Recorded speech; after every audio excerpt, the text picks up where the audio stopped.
L'atmosfera particolare della Fortezza de Franzensfeste jelenkin alla fin de settembre daudei la gran mostra d'Lerz nuova da 3 gruppes de Rosneda.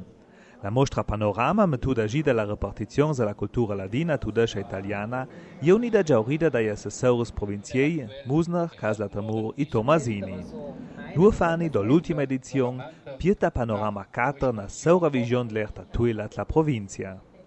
Den Künstlern und den Künstlerinnen dieses Landes gegenüber ein Ausdruck der Wertschätzung der Politik, aber auch der Bevölkerung, die ja mit ihren Steuergeldern diese Ausstellung ermöglicht, die vielleicht dann auch eine kleine Stufe auf der Karriereleiter unserer jungen Künstlerinnen und Künstler darstellen kann. La mostra il tuora trans tre posizioni da art contemporanea de nos rajon, da quelles che possa udai cica da calert, da chi stampes. La Vallée des Ladines idonin ja 4 artisti. Aaron Demetz e Gerhard Demetz rappresentano la sintesa d'altri artisti vedli e giovani. Fabian Feichter e Diego Peratoner ionicin viei a già che rappresentano una vita giovane da artisti ladins che fece ert una maniera de fin nuova e innovativa. Io penso che noi dobbiamo veramente se confrontare, creando occasioni di unione anche con le gruppi, con le altre culture di altri posti.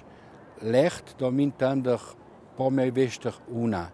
E muss agire che la strada dell'unità, della diversità e delle idee di unione che fa. Sulla base della prima 3 edizioni di Panorama, hanno sviluppato la mostra.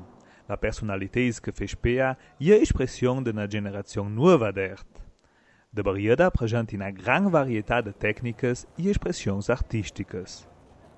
Panorama 4 è una visione sull'arte nuova che si muove sul nostro territorio, partendo da un'intuizione di Pietro Siena nel 1987 che ha voluto aprire uno squarcio sulla realtà dei nuovi artisti. In una terra come l'Alto Adige, che alle volte punta più sul passato, in cui si discute molto più sul passato, che spesso ci divide, è importante investire sull'arte e sulla cultura contemporanea perché abbiamo bisogno di aprirci di un respiro europeo internazionale che si trova in questa mostra.